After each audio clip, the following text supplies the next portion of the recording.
സ്വാഗതം. ആതിരപ്പള്ളി ട്രിപ്പിന്റെ രണ്ടാം ഭാഗം തുടങ്ങുന്നു. സ്നോ സ്റ്റോമിൽ നിന്നിറങ്ങി ബാഗും സാധനങ്ങളും എടുത്ത ശേഷം ഞങ്ങൾ അവിടെയുള്ള റെസ്റ്റോറന്റിൽ കയറി. ഒരു ടീ ബ്രേക്ക്. അല്പം വിശ്രമിച്ച ശേഷം സിൽവർ സ്റ്റോമിലേക്ക് നടന്നു. അവിടെയുണ്ടായിരുന്ന സ്റ്റാഫ് ആദ്യം എയർ റൈഡ്, കാർ റൈഡ് ഇതൊക്കെ വിസിറ്റ് ചെയ്യാൻ പറഞ്ഞു. കാരണം ആദ്യമേ വാട്ടർ പാർക്കിൽ പോയാൽ ഡ്രസ്സൊക്കെ നനയും. പിന്നെ അതൊക്കെ മാറ്റിയിട്ട് മാത്രമേ മറ്റു സ്ഥലങ്ങളിൽ വിസിറ്റ് ചെയ്യാൻ പറ്റുകയുള്ളൂ. അങ്ങനെ ഞങ്ങൾ ആദ്യം എയർ റൈഡ് നടത്തി. തറയിൽ നിന്നും ഏകദേശം 10-15 അടി മുകളിലുള്ള ട്രാക്കിലൂടെയുള്ള എയർ റൈഡ്. ഹാദു അതെൻജോയ് ചെയ്തപ്പോൾ മന്നു പേടിയാകുന്നു എന്നു പറഞ്ഞു.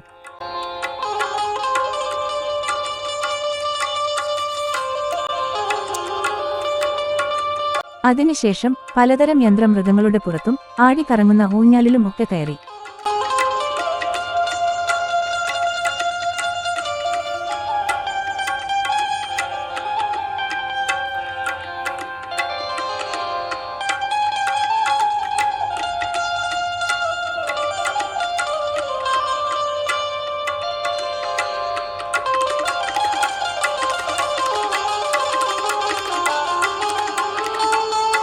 എയറിൽ ഉയർന്നു കറങ്ങുന്ന ഫ്ലൈ വീൽ പോലുള്ളതൊക്കെ ഒഴിവാക്കി.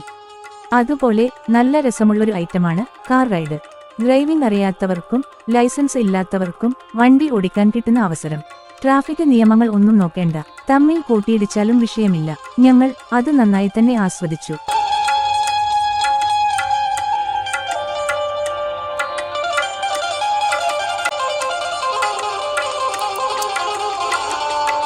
ഒരു സമയം 2 പേർക്ക് മാത്രം ഇരിക്കാനുള്ള സീറ്റായതിനാൽ കുട്ടികളെ ഓരോരുത്തരെയായി കൂടിയിരുത്തി അതോടിച്ചു.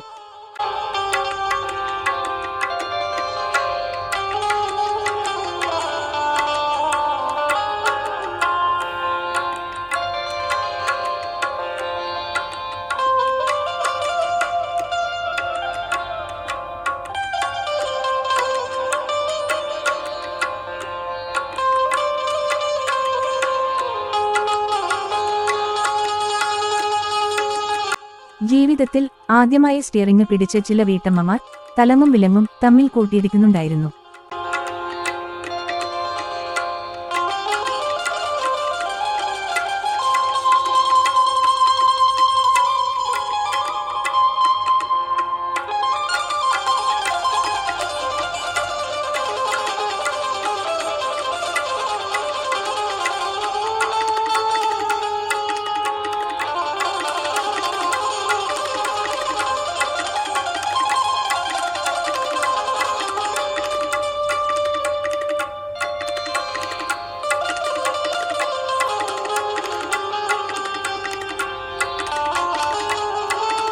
അതെല്ലാം കഴിഞ്ഞ് അവസാനം വാട്ടർ പാർക്കിലേക്ക് പോകും മുമ്പ് അവിടെയുള്ള ലോക്കർ റൂമിൽ പോയി കുട്ടികളുടെ ഡ്രസ് മാറ്റി ഒരു പെയ്ഡ് ലോക്ക് എടുത്ത് അതിനുള്ളിൽ എല്ലാം സൂക്ഷിച്ചു വെച്ചിട്ട് വാട്ടർ പാർക്കിലേക്ക് നടന്നു. ജലകേളികളുടെ ഒരു മായിക ലോകം. അവർ രണ്ടുപേരും പൂളിലേക്കിറങ്ങിയ ശേഷം ഞങ്ങൾ തണലുള്ള ഒരു ഭാഗത്തിരുന്നു. അവിടിരുന്നാൽ ഞങ്ങൾക്ക് കുട്ടികളെയും അവർക്ക് ഞങ്ങളെയും കാണാൻ കഴിയും.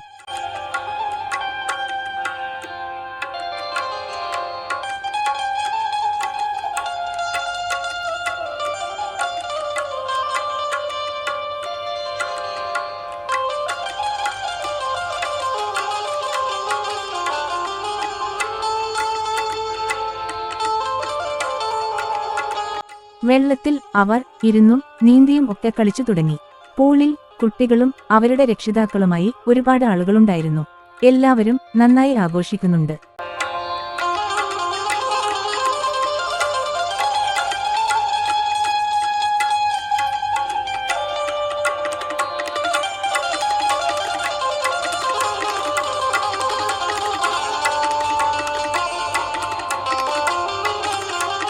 രണ്ടുപേരും പൂളിലുള്ള വിവിധ വിനോദ ഉപകരണങ്ങളിലെല്ലാം ഒരു കൈ നോക്കുന്നുണ്ട്.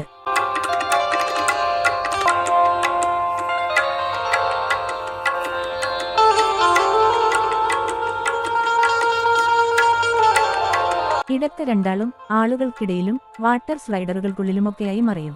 എന്നാൽ പെട്ടെന്ന് തന്നെ തിരികെ വന്ന് ഞങ്ങൾ അവിടെയുണ്ടോയെന്ന് നോക്കിയിട്ട് വീണ്ടും കളികളിൽ മുഴുകും.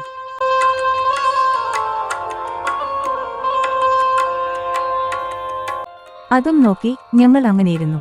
പൂളിലെ ഗ്ലഡറിലും അതുപോലുള്ള മറ്റു സംവിധാനങ്ങളിലുമെല്ലാം മറ്റു കുട്ടികൾക്കൊപ്പം അവരും കയറിയിറങ്ങി.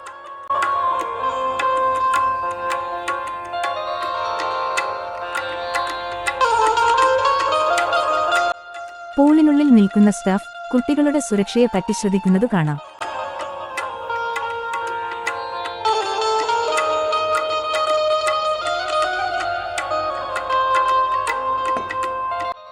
അവർ വെള്ളത്തിൽ ഇങ്ങനെ കളിക്കുന്നത് ആദ്യമായാണ്.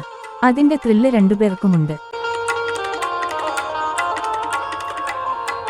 പലതരം പ്രതികൂല സാഹചര്യങ്ങൾ നിമിത്തം ജീവിതം പലപ്പോഴും സംഘർഷങ്ങൾ നിറഞ്ഞതാകുമ്പോൾ ഇത്തരം അവസരങ്ങൾ കുട്ടികളുടെ മാനസിക വളർച്ചയ്ക്ക് വളരെ പ്രധാനമാണ്.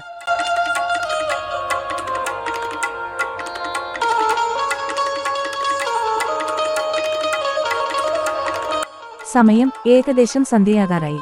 വെള്ളത്തിൽ എത്ര കളിച്ചാലും അവർക്ക് മതിയാകുന്നില്ല.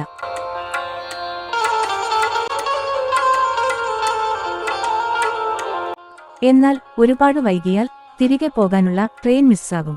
അങ്ങനെ മനസ്സില്ലാ മനസ്സോടെ രണ്ടാളും പൂളിൽ നിന്നും ഇറങ്ങി. അവിടുന്ന് പോകാനൊരുങ്ങുമ്പോഴാണ് മറ്റൊരു സംഭവം ശ്രദ്ധയിൽപ്പെട്ടത്. ഹൊറർ ഹൗസ്, അതായത് പ്രേതഭവനം. ഒരു വശത്ത് ബി അഫ്റ്റൈഡ് എന്ന് എഴുതി വെച്ചിട്ടുണ്ട്. അതിനുള്ളിലേക്ക് കയറും മുൻപ് കുട്ടികളുടെ നനഞ്ഞ ഡ്രസ് മാറ്റണം. പെട്ടെന്ന് തന്നെ ലോക്കർ റൂമിൽ പോയി കുട്ടികളുടെ ഡ്രസ് മാറ്റി ഞങ്ങളും ഒന്ന് റിഫ്രഷ് ചെയ്ത് ലോക്കർ വെക്കേറ്റ് ചെയ്ത് സാധനങ്ങളും എടുത്ത് തിരികെ ഹൊറർ ഹൗസിലെത്തി ഉള്ളിലേക്ക് കടന്നു. ഇരുണ്ട ഇടനാഴികളിൽ പതിയിരിക്കുന്ന അറപ്പു തോന്നുന്ന കുറെ ബീഭത്സ രൂപങ്ങൾ, ഭീകരാന്തരീക്ഷം ഉണ്ടാക്കാൻ വേണ്ടിയുള്ള ലൈറ്റിങ്ങും ബാക്ക്ഗ്രൗണ്ട് മ്യൂസിക്കും. കുട്ടികൾ ഭയന്നാലോ എന്നോർത്തെങ്കിലും അവർ നല്ല കൂളായി അതൊക്കെ കണ്ടു നടന്നു. ഹൊറർ ഹൗസിലെ കാഴ്ചകൾ കണ്ടു പുറത്തിറങ്ങുമ്പോൾ അതിനുള്ളിലേക്ക് കടക്കും മുൻപ് ബാബും ചെരുപ്പുമെല്ലാം പുറത്തു ഓപ്പൺ പ്ലേസിൽ വെക്കാൻ ഒന്ന് സംശയിച്ചു നിന്നപ്പോൾ ധൈര്യമായി വച്ചിട്ട് പൊക്കോളാൻ പറഞ്ഞ പ്രായം ചെന്ന ഒരു വനിതാ സ്റ്റാഫ് ഉണ്ടായിരുന്നു. തിരിച്ചിറങ്ങുമ്പോൾ പേടിച്ചോ എന്നവർ കുട്ടികളോട് ചോദിച്ചു. അവരോട് യാത്രയും പറഞ്ഞു. സാധനങ്ങളും തിരികെ എടുത്തു. പുറത്തേക്കിറങ്ങുമ്പോൾ സന്ധ്യ തന്റെ ഇരുണ്ട മൂടുകടം ഭൂമിക്കുമേൽ പുതപ്പിക്കാനൊരുങ്ങുന്നതിന്റെ സൂചനകൾ കണ്ടു. പിന്നെ മടക്കയാത്ര. ചാലക്കുടി പുഴയുടെ തീരത്തുകൂടെ ബസ്സിൽ തിരികെ റെയിൽവേ സ്റ്റേഷനിലേക്ക് മടങ്ങുമ്പോൾ മലമടക്കുകളിൽ ഇരുട്ടിന്റെ ചുരുളുകൾ നിവർന്നു വീണു കഴിഞ്ഞു. പകലിലെ ഓട്ടവും ചാട്ടവും സുദീർഘമായ യാത്രയും. കുട്ടികൾ നന്നേ ക്ഷീണിച്ചിരുന്നു. രാവിലെ കയറിയ അതേ റെസ്റ്റോറന്റിൽ കയറി ഡിന്നർ കഴിച്ചു. സ്റ്റേഷനിലെത്തി കുറച്ചു സമയത്തെ കാത്തിരിപ്പിനൊടുവിൽ ട്രെയിൻ എത്തി. രാവിലത്തേത് പോലെ ആയിരുന്നില്ല, ഉള്ളിൽ തിരക്കായിരുന്നു. കിട്ടിയ ഇടങ്ങളിൽ അഡ്ജസ്റ്റ് ചെയ്തു. അങ്ങനെ വെളുപ്പിന് ഏകദേശം 3 മണിയോടെ തിരികെ വീടെത്തി.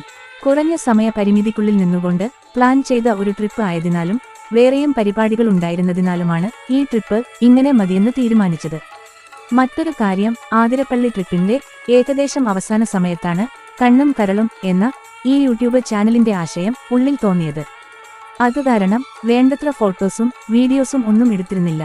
എടുത്തതിന്റെയൊക്കെ ക്വാളിറ്റിയും അത്ര മെച്ചമല്ല. എങ്കിലും സബ്സ്ക്രൈബ് ചെയ്ത് ചാനൽ മുന്നോട്ട് വളരാൻ നിങ്ങളോരോരുത്തരും സഹകരിക്കണമെന്ന് അഭ്യർത്ഥിക്കുകയാണ്. വീഡിയോ ഷെയർ ചെയ്ത് മറ്റുള്ളവരിലേക്ക് എത്തിക്കണം. വീഡിയോ കണ്ട എല്ലാവർക്കും നന്ദി. മറ്റൊരു വീഡിയോയുമായി വീണ്ടും കാണാം. നന്ദി, നമസ്കാരം.